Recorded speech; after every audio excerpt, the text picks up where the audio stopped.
Hello friends, అందరికీ ప్రభు అయిన యేసుక్రీస్తు వారి నామములో నా యొక్క హృదయపూర్వక నమస్కారాలు చెల్లించుకుంటున్నాను. Welcome back to Peter keyboard official channel. ఇంకా ఎవరైనా ఈ వీడియో చూస్తూ కూడా నా ఛానల్ సబ్స్క్రైబ్ చేసుకోకపోతే దయచేసి మీరు సబ్స్క్రైబ్ చేసుకోండి. ఎందుకంటే నేను వీడియోలు పెడుతూ ఉంటాను, అవి మీకు వస్తూ ఉంటాయి. కీబోర్డ్ నేర్చుకోవాలన్నా ఆసక్తి గలవారు నా ఛానల్ ఫాలో అవ్వండి. నేను మీకు కంప్లీట్గా కూడా మీకు నేర్పించాలి అనుకుంటున్నాను. దేవుని యొక్క కృప మీ మీద ఉందని కూడా నేను నమ్ముతున్నాను. అయితే గత వీడియోలో మనం మాట్లాడుకున్నట్టు కీబోర్డ్ యొక్క బేసిక్స్ గురించి కొన్ని విషయాలు తెలుసుకున్నాం. Keys, black keys and white keys అని ఉంటాయి. కీస్ అంటే ఇవేనండి, ఇవి బ్లాక్ అండ్ వైట్ కీస్ ఉంటాయని మనం తెలుసుకున్నాం. అయితే కీకి అన్నిటికీ కూడా నేమ్స్ ఉంటాయని చెప్పాం మనం పోయిన వీడియోలో. మీకు ఎంతవరకు గుర్తుందో నాకు తెలియదు. C, C sharp, D, D sharp, E, F, F sharp, G, G sharp, A, A sharp, B, C మళ్ళీ అగైన్ రిపీట్ అవుతుందని పోయిన వీడియోలో మనం తెలుసుకున్నాం. అయితే అసలు కీబోర్డ్ ప్లే చేయాలి, దేవుని సాంగ్స్ అసలు ప్లే చేయాలి, ఏ సాంగ్ అయినా అసలు మ్యూజిక్ అనేది ప్లే చేయాలంటే మనం నేర్చుకోవాల్సింది ఏంటంటే కీబోర్డ్లో కొన్ని బేసిక్స్. అంటే అసలు కీబోర్డ్ అంటే ఏంటి అన్న మన విషయం తెలుసుకోగలిగితే అప్పుడు కీబోర్డ్ మనం బాగా ప్లే చేయడానికి మనకి దోహదపడుతుంది. అయితే మనం కీబోర్డ్లో నేర్చుకోవాల్సినవి ఏంటంటే కార్డ్స్ నేర్చుకోవాలి. ఆ కార్డ్స్ అంటే ఏంటి అన్నది కూడా తదుపరి వీడియోలో చెప్తాను. అండ్ స్కేల్స్ నేర్చుకోవాలి. స్కేల్స్ కూడా మీకు తదుపరి వీడియోలో చెప్తాను. రాగాలు ఇందులో ఉంటాయండి, రాగాలు కూడా మనం నేర్చుకోవాలి. అనేకమైన రాగాలు ఉన్నాయి కీబోర్డ్లో సంగీతంలో అనేకమైన రాగాలు ఉన్నాయి. నటభైరవి రాగం, శంకరాభరణ రాగం, చారుకేశవి రాగం, తోడి రాగం, షణ్ముఖ ప్రియ రాగం, ఆనందభైరవి రాగం, ఇంకా చాలా రాగాలు ఉన్నాయండి. మధ్యమవతి రాగం, మోహన్ రాగం, లైక్ ఇలాంటి రాగాలు అనేకమైనవి ఉన్నాయి. ఈ రాగాలన్నీ కూడా క్లాసికల్ సాంగ్స్కి మనం బాగా ప్లే చేయడానికి ఉపయోగపడతాయి. కార్డ్స్ అనేవి వీటికి సపోర్ట్గా వేస్తూ, అండ్ కార్డ్స్ మనం బాగా నేర్చుకుంటే వెస్ట్రన్ టైప్ ఆఫ్ మ్యూజిక్ మనం బాగా ప్లే చేయడానికి కార్డ్స్ అనేవి ఉపయోగపడతాయి. అయితే ఇవి నేర్చుకుంటే కంటే ముందు అసలు కీబోర్డు ప్లే చేయడానికి తగిన శక్తిని మన చేతి వేళ్ళకి ఇవ్వాల్సి ఉంటుంది మనం. ఎందుకు అంటే మనము ఏదైనా మ్యూజిక్ని యాజ్ ఇట్ ఈజ్గా మనం స్పీడ్గానే స్లోగానే మనకు నచ్చినట్టుగా మంచి ఫీల్ తీసి ప్లే చేయాలంటే మన చేతి వేళ్ళకు సాధన అనేది చాలా అవసరము. అది చెప్పాం కదండి. ఆ చేతి వేళ్ళ గురించి ఎక్సర్సైజ్ మీకు ఇవ్వడం జరుగుతుంది. ఒక దగ్గర ఒక 10 ఎక్సర్సైజులు మీకు సరళ స్వరాల్లో ఇవ్వడం జరుగుతుంది. సరళ స్వరాలు అంటే సింపుల్ మీరు గుర్తుంచుకోవాలనుకుంటే సింగిల్ లెటర్స్ అనమాట. సింగిల్ లెటర్స్ అంటే సరళ స్వరాలు మీరు అలా గుర్తుంచుకుంటే సరిపోతుంది. వీటిలో మీరు ఎక్సర్సైజ్ చేసినట్లయితే ఆ తర్వాత జంట స్వరాల్లో ఇంకొక 10 ఎక్సర్సైజ్ చెప్పడం జరుగుతుంది. అప్పుడు ఆ తర్వాత మీరు ఫర్దర్గా కార్డ్స్ అండ్ స్కేల్స్ నేర్చుకోవడానికి మీకు కొంచెం అవగాహన అన్నది కీబోర్డ్ మీద వస్తుందండి. అయితే ఇంకా టైం వేస్ట్ చేయకుండా కీబోర్డ్లో చెప్పాం కదండి పోయినసారి C sharp, D, D sharp, E, F, F sharp, G, G sharp, A sharp, B, C అట్లా అగైన్ రిపీట్ అవుతూ ఉంటాయని. ఈ యొక్క తెలుగు నోటేషన్లో ఒక నెంబర్స్ రకంగా చూస్తే దీన్ని కొంతమంది ఎలాగ పిలుస్తూ ఉంటారంటే సిని 1గాను, సి షార్ప్ని 1.5గాను, అండ్ డి 2, 2.5, 3కి నరలేదు కదండి, ఈకి ఈ షార్ప్ లేదు కనుక ఈ 3, నెక్స్ట్ ఎఫ్ 4, 4.5, 5, 5.5, 6, 6.5, 7కి కూడా నరలేదు, అంటే బీకి కూడా షార్ప్ లేదు కనుక వాటికి నరలేదు అనమాట. మళ్ళీ సి అగైన్ రిపీట్ అవుతూ ఉంటుందండి. అయితే ప్రారంభము దేంతో అంటే సి అనే లెటర్తో ఏ కీబోర్డ్ అయినా ప్రారంభం అవుతుంది కనుక మనము సి స్కేల్ దగ్గర నుంచి నేర్చుకోవాల్సి ఉంటుంది, ప్రాక్టీస్ అవ్వాల్సి ఉంటుంది. మీరు ఇష్టం ఎందులో ప్రాక్టీస్ చేసినా పర్లేదు, కానీ ఈ యొక్క సి స్కేల్ రూట్ అనేది చాలా సింపుల్గా ఉంటుంది కనుక ఇందులో మీరు అయితే అసలు స్కేల్స్ అంటే ఏంటి అంటే సింపుల్గా చెప్పాలి అంటే ఇప్పుడు సి ఉంది కదండి, సి ఒక స్కేల్ అవుతుంది, సి షార్ప్ ఒక స్కేల్ అవుతుంది, డి ఒక స్కేల్ అవుతుంది, డి షార్ప్ ఒక స్కేల్ అవుతుంది, ఈ ఒక స్కేల్ అవుతుంది, ఎఫ్ ఒక స్కేల్ అవుతుంది. ఇలా కీబోర్డ్లో చూసుకున్నట్లయితే, సంగీతంలో చూసుకున్నట్లయితే 12 స్కేల్స్ మనకు ఉంటాయి. ఎన్ని స్కేల్స్ అంటే 12 స్కేల్స్ మనకు ఉంటాయి. అందులో 5 ఏమో షార్ప్ స్కేల్స్ ఉంటాయి, రిమైనింగ్ 7 ఏమో నార్మల్ స్కేల్స్ ఉంటాయి. అంటే షార్ప్లు కావు, ఇవి నార్మల్ అనమాట. అంటే సి, డి, ఈ, ఎఫ్, జి, ఏ, బి ఈ 7 కూడా, ఈ 7 స్కేల్స్ కూడా నార్మల్ అనమాట. ఇవన్నీ కూడా పైవన్నీ కూడా షార్ప్ స్కేల్స్. అయితే ఇందులో సింపుల్గా చెప్పాలంటే ఈ యొక్క సి ఒక స్కేలు, సి షార్ప్ ఒక స్కేలు, డి ఒక స్కేలు, ఇలాగా 12 స్కేల్స్లో కూడా మనం ప్రాక్టీస్ చేయాల్సి ఉంటుంది. అయితే ఈ అన్నింటిలో చెప్పే బదులు నేను ఒక్క స్కేల్లో మాత్రమే మీకు ఎక్సర్సైజ్ చెప్తాను. ఉన్న స్కేల్ ఎలా ఫైండ్ అవుట్ చేయాలి, మనం ఎలా ప్లే చేయాలన్నది అన్నీ కూడా మీరు కంగారు పడద్దు. నెమ్మదిగా మనం నేర్చుకుందాం. దేవుని కృపలో మీ చర్చిల్లో మీరు కూడా వారపడతారని నేను నమ్ముచున్నాను. దేవుని యొక్క కృప మీ మీద ఉందని కూడా నేను నమ్ముచున్నాను.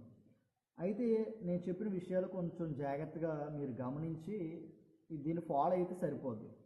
ఒక ప్రాపర్ వే అని కాదు, నేను సింపుల్గా నా అంతట నేను నేర్చుకొని ఇది ఈ రీతిగా అయితే ఈ ఈ యొక్క మార్గంలో అయితే బాగుంటుందని నా అంతట నేను నిర్ణయం తీసుకొని చెప్పడం జరుగుతుంది. ఎవరికైనా ఇబ్బందికరంగా ఉంటే వీరు నేర్చుకోవాల్సిన లేదు. ఇది చెప్పింది అర్థమవుతుంది అన్నవారు మాత్రము దీన్ని నేర్చుకుంటే మీకు ఆ యొక్క చేంజ్ మీకు కనబడుతుంది. ఈ యొక్క వేలో ఈ డిఫరెంట్ ఈ నేను క్రియేట్ చేసుకున్న నా వేలో మీరు వస్తే మీకు త్వరగా కీబోర్డ్ నేర్చుకోగలరు, కొన్ని విషయాలు నేర్చుకోగలరు. కీబోర్డ్ని వెంటనే మీరు ఏం చేయగలరు అంటే మీ అంతటి మీరు సొంతంగా ప్లే చేయగలరు. పూర్తిగా వీడియోలు నేను చేస్తూనే ఉంటాను. ఈ హ్యాండ్ ఫింగరింగ్ ఎక్సర్సైజుల దగ్గర నుంచి లాస్ట్ వరకు నేను వీడియోలు చేయడం జరుగుతుంది. అయితే ఇంక లేట్ చేయకుండా క్లాస్లోకి వెళ్దాం. చెప్పాం కదండి 12 స్కేల్స్లో. ఆ 12 స్కేల్స్లో ఫస్ట్ది ఏమవుతుంది, సి అవుతుంది కదా. ఈరోజు సి స్కేల్లో శంకరాభరణ రాగం అండి. ఈ రాగం పేరు గుర్తుంచుకోండి, శంకరాభరణ రాగం. ఇది చాలా వండర్ఫుల్ రాగం అండి. చాలా క్రిస్టియన్ సాంగ్స్ ఇందులో ఉన్నాయి శంకరాభరణ రాగంలో. చెప్పాలి అంటే ఇప్పుడు వచ్చిన కొత్త పాటల్లో రాజాని సన్నిధిలో అనే పాట ఉంది. ఇంకా హోసన్ మిస్టర్ సాంగ్స్ చాలా ఉన్నాయి, జుంటి తేనె దారుల కన్నా. ఇలాంటి సాంగ్స్ చాలా ఈ యొక్క మేజర్ రాగం అండి ఇది శంకరాభరణ రాగము. చాలా పాటలు అనేవి ఈ యొక్క రాగంలో ఉన్నాయి. నిజమైన ద్రాక్షవల్లి నీవే, ఇలాంటి పాటలు చాలా అనేవి ఈ రాగంలో ఉన్నాయి శంకరాభరణ రాగం. అయితే శంకరాభరణ రాగంలో సి స్కేల్లో చూసుకున్నట్టు ముందు చెప్తే అప్పుడు అసలు ఎలాగ ఈ రాగం ఏర్పడింది అన్న విషయం మీకు తెలుస్తుంది. ఇప్పుడు సి ఉంది కదండి, ఈ సి షార్ప్, డి షార్ప్ ఈ పేర్లు మారవు. ఆ విషయాన్ని గమనించండి. తెలుగు అంటే రాగానికి వచ్చేటప్పటికి మాత్రం ఇది సా అవుతుంది, ఇది రే అవుతుంది, గా ఇలా మనం పిలవడం జరుగుతుంది. అంతే తప్ప ఇది ఇక్కడ సా అన్నాం కదా, మళ్ళా ఇక్కడికి వచ్చిన తర్వాత ఇది రియే, ఇంకా రియే తప్ప మారదన్నది మాత్రం ఉంచుకోకండి మీ మైండ్లో. ఇక్కడ సింపుల్గా ట్రిక్ ఏంటి అంటే మీరు గుర్తించాల్సింది ఏంటి అంటే మనం అసలు ఏ స్కేల్లో ప్లే చేస్తున్నాం. రాగాన్ని సి స్కేల్లో ప్లే చేస్తున్నాం కాబట్టి ఆ రాగం యొక్క నోట్స్ ఏంటి, సరిగమ పదనిస కాబట్టి సరిగమ పదనిస సి స్కేల్లో ప్లే చేసినప్పుడు సి ఏమవుతుంది, సా అవుతుంది. అదే సి షార్ప్ స్కేల్లో ప్లే చేస్తే సి షార్ప్ ఏమవుతుంది, సా అవుతుంది. అదే ఇంకా చూసుకున్నట్లయితే డి మేజర్లో కానీ డి మైనర్లో కానీ ప్లే చేస్తే ఆ స్కేల్ యొక్క ఫస్ట్ ఆ లెటర్ ఏమవుతుంది, అసలు ఆ స్కేల్ యొక్క ఫస్ట్ లెటర్ ఏమవుతుంది అంటే సా అవుతుంది. ఈ విషయాన్ని మీరు గమనించండి. ఈ విషయాన్ని గమనిస్తే అసలు తెలుగు ఇంగ్లీష్ అన్నది మాత్రం మీకు కన్ఫ్యూజన్ వదులుతుంది. ఈ యొక్క సి షార్ప్ అనేవి ఈ యొక్క కీ నేమ్స్ అవి ఎప్పటికీ మారవు. ఈ స్కేల్ విషయానికి ఈ స్కేల్ విషయం చూసుకున్నట్లయితే సి షార్ప్ ఇవి ఎప్పటికీ మారవు. అదే రాగం విషయానికి వచ్చినట్లయితే ఈ రాగంలో సరిగమ పదంతో ప్లే చేసినప్పుడు ఏ స్కేల్లో అయితే ప్లే చేస్తామో ఆ యొక్క స్కేల్ ఫస్ట్ది ఏమవుతుంది, సా అవుతుంది. ఇప్పుడు అలా చూసుకున్నట్లయితే 12 స్కేల్స్లో కూడా 12 సార్లు వస్తున్నట్టు అనమాట. మీరు అది జాగ్రత్తగా గమనించండి. 12 స్కేల్స్లో కూడా 12 రీతులుగా అంటే 12 స్కేల్స్లో మనం సరిగమ పదనిస ప్లే చేయొచ్చు. 12 స్కేల్స్లో కూడా సరిగమ పదనిస అని 12 సార్లు మనము ప్లే చేయొచ్చు. అయితే ఇందులో ఫస్ట్ది సి కాబట్టి సి స్కేల్లో ఈరోజు మనం ప్లే చేస్తాం.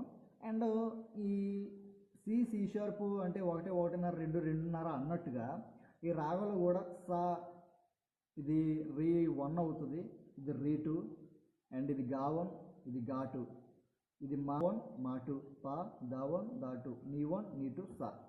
ఈ యొక్క రాగంలో ఇలా ఉందండి. వేరే రాగంలోనే అయితే ఈ ఫారంలో మనకు ఉపయోగపడుతుంది. బాగా మళ్ళీ చెప్తేనే అండ్ స్క్రీన్ మీద కూడా మీకు నేను చెప్పిన విషయాలన్నీ డిస్ప్లే చేస్తాను, జాగ్రత్త మీరు గమనించండి. ఈ యొక్క మొట్టమొదటిది సా అనుకున్నాం కదా, సి స్కేల్లో సా. అందుకే స్కేల్ ఆ సి షార్ప్ అన్నది పక్కన పెట్టండి. ఓన్లీ సి స్కేల్లో మనం నేర్చుకుంటున్నాం కనుక ఓన్లీ సి అన్నది ఒకటి గుర్తుంచుకోండి. ఈ సి స్కేల్లో సరిగమ పదనిస ప్లే చేసినప్పుడు నార్మల్గా అసలు ఏ నోట్స్ ఉన్నాయి, అసలు ఆ రాగాన్ని ఎలాగ ఐడెంటిఫై చేయాలన్నది మీకు చెప్తున్నాను. సా రీ 1, రీ 2, గా 1, గా 2, తర్వాత మా 1, మా 2, పా ఓన్లీ ఒకటేనండి. పా 1, పా 2 ఉండవు, అది విషయాన్ని గమనించండి. పా దా 1, దా 2, నీ 1, నీ 2, సా. అంటే మనం సా రీ 1, రీ 2, గా 1, గా 2, మా 1, మా 2, పా దా 1, దా 2, నీ 1, నీ 2, సా. అయితే ఈ రాగాన్ని అన్ని స్కేల్లో కూడా ప్లే చేయాలి అంటే ఎలాగంటే ఒక సింపుల్ టెక్నిక్, అది మీకు స్క్రీన్ మీద ప్లే చేస్తాను. ఆ యొక్క టెక్నిక్ ఉపయోగిస్తే మీరు సి స్కేల్తో పాటు అన్ని 12 స్కేల్స్లో కూడా సరిగమ పదనిస ప్లే చేయగలరు. అదేంటంటే సా ఈ యొక్క రాగాలు వచ్చేది స, రీటు, ఘాటు, మావన్, ప, ధాటు, నీటు, స. మరలా చెప్తుంది జాగ్రత్త వినండి. స, రీటు, ఘాటు, మావన్, ప, ధాటు, నీటు, స. ఈ యొక్క ఫార్ములాని మీరు ఏ స్కేల్లో ఉపయోగించినా సరే ఆ సరిగమపదనిస వస్తుంది. లైక్ ఇప్పుడు మామూలుగా ఒకసారి ఉపయోగించి చూద్దాం ఏదైనా స్కేల్లో, అసలు నేను చెప్పింది నిజమా కాదని చూసుకున్నట్లయితే. ఇప్పుడు ఎఫ్ స్కేల్లో చూద్దాం. ఎఫ్ మేజర్ గురించి ఇప్పుడు వరకు మాట్లాడుకున్నాం, శంకరభరణ రాగం గురించి. ఎఫ్లో చూద్దాం. ఎఫ్లో చూసినట్లయితే ఇది సా అయిందిగా. ఇప్పుడు రీ1 రీ2 అంటే రీ1 ఒగ్గేలు రీ2 పట్టుకున్నాం. సా రీ అయింది. గావన్ ఘాటు పట్టుకున్నాం. మావన్ మాటలు మావన్ పట్టుకోవాలి, మావన్. నెక్స్ట్ ప, దావన్ ధాటు అండ్ నీ1 నీ2లో నీటు అండ్ సా వచ్చింది చూసారా. స రీ గ మ ప ద ని స స ని ద ప మ గ రి స. చూసారు కదండి. ఇలాగ ఐడెంటిఫై చేసేవచ్చు మనం 12 స్కేల్స్లో 12 స్కేల్స్లో కూడా మనం ఐడెంటిఫై చేసేవచ్చు సరిగమపదనిస శంకరభరణ రాగాన్ని. అయితే ఈరోజు మనము ఈ యొక్క సి స్కేల్లో మనం నేర్చుకుందాం. దీని రూట్ వచ్చేసరికి ఇదిగోండి చూడండి, అన్ని వైట్ కీస్లో ఉంటాయి. స రీ గ మ ప ద ని స. ఫింగరింగ్ వచ్చేటప్పటికి ఈ యొక్క హ్యాండ్ ఉంది కదా, రైట్ హ్యాండ్. ఈ right hand thumb finger, index and middle finger వరకు గా వరకు ప్లే చేస్తాం. స థంబ్ ఫింగర్, ఇండెక్స్ ఏమో రీ, నెక్స్ట్ గా ఏమో మిడిల్ ఫింగర్. తర్వాత మా విషయానికి వచ్చేటప్పటికి థంబ్ ఫింగర్, మరలా index, middle, ring finger, little finger. అయితే ఇక్కడ కీబోర్డ్లో కొన్ని క్రాస్లు ఇలా చేయడం చేయకూడదు. అంటే రూల్ మనకి చూడడానికైనా వాయించడానికైనా అడ్డుగా ఉంటుంది. కనుక ఈ విషయాన్ని మీరు గమనించండి. స రీ గా తర్వాత మాకు వచ్చేటప్పుడు వేల్ని థంబ్ ఫింగర్ని ఇలా హ్యాండ్ కింద నుంచి మనం జస్ట్ అసలు జరిపమా లేదా అన్నట్టుగా జస్ట్ ఇలా చిన్న జరిపి అడ్జస్ట్ చేసుకుంటే సరిపోదు. స రీ గా మా చూసారా ఎలాగ చేశాను. హ్యాండ్ కూడా మనకి ఆటోమేటిక్గా వేలు ఇక్కడికి వచ్చిన తర్వాత షిఫ్ట్ అయిన తర్వాత హ్యాండ్ కూడా షిఫ్ట్ అవుతుంది. స రీ గ మ ప ద ని స. ఓకేనండి. ఈ విషయం చాలా గమనించండి. ఫస్ట్ ఎక్సర్సైజ్ చెప్తున్నాను, జాగ్రత్తగా గమనించండి. స రీ గ మ ప ద ని స స ని ద ప మ గ రి స. అసెండింగ్ అండ్ డిసెండింగ్ మీరు గమనించండి. అసెండింగ్ మీకు ఇప్పుడు చెప్పాను కదండి, ఫింగరింగ్ థంబ్, ఇండెక్స్, మిడిల్, మళ్ళీ thumb, index, middle, ring, little. ఎలాగైతే వెళ్ళామో అలాగే దిగుతాం అంతే. స ని ద ప మ గ రి స. చూసారు కదండి. ఇది ఫస్ట్ ఎక్సర్సైజ్. దీన్ని మీరు బాగా ఎక్సర్సైజ్ ఇది బాగా ప్రాక్టీస్ చేయండి ఈ ఫింగరింగ్ వచ్చే వరకు కూడా. స రి గ మ ప ద ని స స ని ద ప మ గ రి స. స రి గ మ ప ద ని స స ని ద ప మ గ రి స. స రి గ మ ప ద ని స స ని ద ప మ గ రి స. స రి గ మ ప ద ని స స ని ద ప మ గ రి స. ఇది ఫస్ట్ ఎక్సర్సైజ్. ఇంకా కాలాలు అనే విషయానికి వచ్చేటప్పటికి టైం సిగ్నేచర్ మనం పెట్టుకొని ప్రాక్టీస్ చేయాలి. అంటే సింపుల్గా మెట్రోనోమ్ ఉంది కదా, దాన్ని ప్లే చేసుకొని టెంపో మినిమం 70 పెట్టుకొని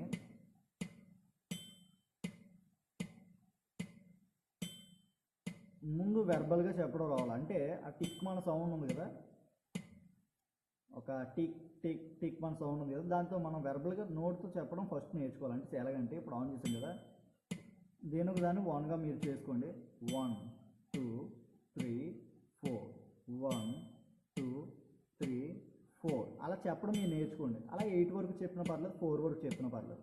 1 2 3 4 5 6 7 8 1 2 3 4 5 6 7 8. చూసారు కదా. ఇలా ముందు చెప్పడం వస్తే అప్పుడు ఆటోమేటిక్గా మన హ్యాండ్ని దాంతో లింక్ చేయగలం.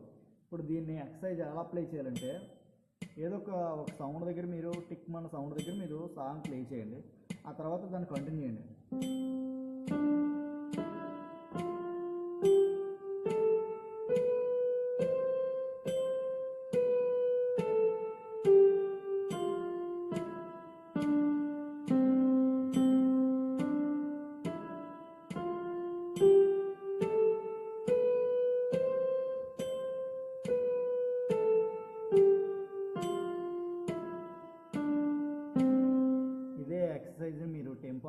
నేర్చుకుంటూ మినిమం 80, 90, 95, 100 వరకు మీరు ప్లే చేయగలిగితే ఇప్పుడు మీ యొక్క చేతి వేళ్ళ స్పీడ్ అనేది ఇంప్రూవ్ అవుతుంది. చాలా బాగుంటుంది. ఈ ఎక్సర్సైజ్ మీరు ప్రాక్టీస్ చేయండి. పోతే రెండో ఎక్సర్సైజ్ చూడండి. స రి గ మ స రి స రి స రి గ మ ప గ ని స. ఇది అసెండింగ్. మీకు స్క్రీన్ మీద కూడా డిస్ప్లే చేస్తాను. మళ్ళీ అసెండింగ్ మాత్రమే ప్లే చేస్తాను చూడండి. ఇప్పుడు ఫింగరింగ్ ఇందాక ఏమన్నా మాట్లాడుకున్నాం ఫస్ట్ ఎక్సర్సైజ్లో normal thumb finger, index, middle, మళ్ళీ థంబ్. ఇక్కడ షిఫ్ట్ ఎందుకు అయ్యాము అంటే ఇక్కడ నుంచి తర్వాతకి మనం సరిగా పదిసా తర్వాత స్టెప్స్లోకి అంటే తర్వాత కీస్లోకి మనం వెళ్తున్నాం కాబట్టి ఇక్కడ షిఫ్ట్ చేసాం. అదే మనం షిఫ్ట్ చేయలేదు అనుకోండి, మనం ఎలాగే ఈ ఫింగర్ రింగ్ ఫింగర్ ఇక్కడ ఉంది కాబట్టి దీన్ని వాడుకున్నా సరిపోద్ది. అంటే స రి గ మా వరకు వచ్చి మళ్ళీ రివర్స్ రావాలి కనుక మనం మళ్ళీ ఇక్కడ థంబ్ ఫింగర్కి ఇలాగ వచ్చి మళ్ళీ ఇలాగ అనడం అనేది చాలా బాగా చూడడానికి, మనం ప్లే చేయడానికి కూడా బాగుంది కనుక ఇక్కడ రింగ్ ఫింగర్ వాడుకోండి సింపుల్గా. స రి గ మ స రి స రి స రి గ మ ప ద ని స. ఇది అసెండింగ్. రివర్స్కి వస్తే అదే డిసెండింగ్ వస్తే స ని ద ప స ని స ని స ని ద ప మ గ రి స. ఎలాగైతే వెళ్ళామో అలాగే ఫస్ట్ ఎక్సర్సైజ్ నేర్చుకున్నాం కదా, బాగా నేర్చుకుంటే ఈ రెండు ఎక్సర్సైజ్ సింపుల్ అవుతుంది. చూడండి ప్లే చేస్తాం.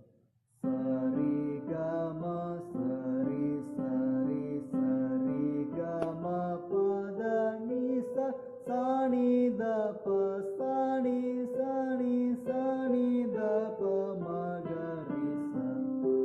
ఇది కూడా మీరు బాగా స్పీడ్గా అండ్ స్లోగా టెంపో పెట్టుకొని ప్రాక్టీస్ చేయండి.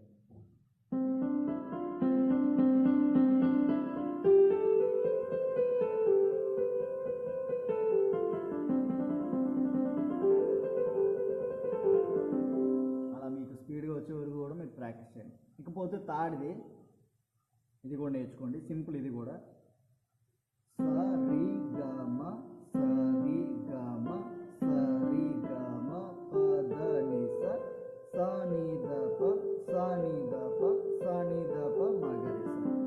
సరిగమ సరిగమ అని 2 సార్లు ప్లే చేసి అప్పుడు సరిగమ 10 నిమిషాలు ప్లే చేస్తాం. మళ్ళీ రివర్స్ కూడా సాని దప్ప అని 2 సార్లు ప్లే చేసి మళ్ళీ సాని దప్ప మ గ రి స ప్లే చేస్తాం.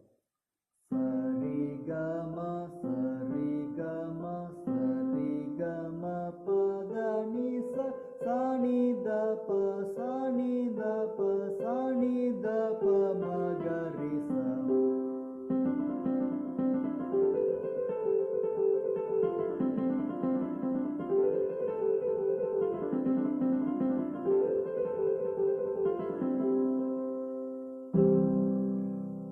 మళ్ళీ ఫస్ట్ నుంచి 3 ఎక్సర్సైజ్లు కూడా ప్లే చేస్తాను లాస్ట్గా. ఈ ఎక్సర్సైజ్ మీరు బాగా ప్రాక్టీస్ చేయండి.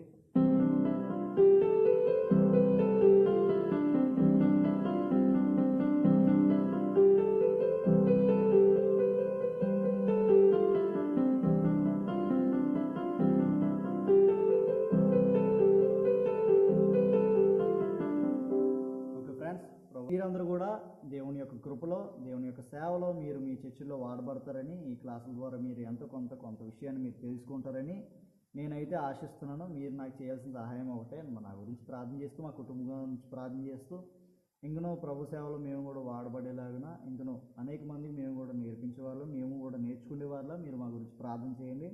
అండ్ నా యొక్క ఛానల్ మీరు సబ్స్క్రైబ్ చేసుకోండి, చూసి మాత్రం వదిలేవద్దు. ఇంకనూ ఏమైనా డౌట్స్ ఉంటే మాత్రం కామెంట్ బాక్స్లో కామెంట్ చేయండి. నేను మీకు తప్పగా ఆన్సర్ ఇస్తాను. మరలా మీకు వీడియో కూడా చేయాల్సి వస్తుంది. ప్లీజ్ మీరు నాకు సపోర్ట్ అనేది మీరు చేస్తే నేను బాగా చెప్తున్నాను లేదన్నది నాకు కొంచెం అవగాహన అనేది వస్తుంది. అప్పుడు భయం లేకుండా అందరికీ కూడా చెప్పడానికి నాకు మీరు సహాయం చేసిన వారు అవుతారు. కనుక ఈ 3 ఎక్సర్సైజ్లు కూడా మీరు బాగా ప్రాక్టీస్ చేయండి. ఆ తర్వాత వీడియోలో ఇంకో 3 ఎక్సర్సైజ్లు, ఆ తర్వాత మరలా ఇంకో 3 ఎక్సర్సైజ్లు, 4 ఎక్సర్సైజ్లు చెప్తే 10 అయిపోతాయి. ఆ తర్వాత జంట స్వరాలు అంటే ఇప్పుడు మనం నేర్చుకున్నాం కదండి, శంకరభరణ రాగంలో సి స్కేల్లో సరళ స్వరాలు సింగిల్ లెటర్స్ మనం ఈరోజు 3 నేర్చుకున్నాం. ఈ సింగిల్ లెటర్స్ 10 చెప్పిన తర్వాత జంట స్వరాల్లోకి వెళ్దాం. జంట అంటే జస్ట్ 2 డబుల్ లెటర్స్లా మీరు గుర్తుంచుకోండి. ఆ జంట స్వరాలు కూడా 10 అయిపోయిన తర్వాత అప్పుడు మీకు స్కేల్స్ అండ్ కార్డ్స్, కాలాలు ఇవన్నీ కూడా మీకు చెప్పడం జరుగుతుంది. కనుక ఈ విషయాన్ని మీరు గమనించి నా యొక్క వీడియోకి నచ్చితే లైక్ చేయండి. అండ్ కామెంట్ కూడా చేయండి అండ్ షేర్ కూడా చేయండి. అనేక మంది మనం నేర్చుకొని దేవుడి యొక్క సేవలో వాడబడాలన్నదే కోరిక. దేవుని యొక్క కృపలో మీరందరూ కూడా మేము వాడబడుతున్నట్టు వాడబడాలని మా యొక్క ఆశ. కనుక మీరు నా ఛానల్ సబ్స్క్రైబ్ చేసుకోండి. ప్రభు అయిన యేసుక్రీస్తు వారి నామంలో మీ అందరికీ కూడా నా హృదయపూర్వకమైన వందనాలు చెల్లించుకుంటూ ముగిస్తున్నాను. మరలా నెక్స్ట్ వీడియోలో కలుద్దాం. అందరికీ బాయ్.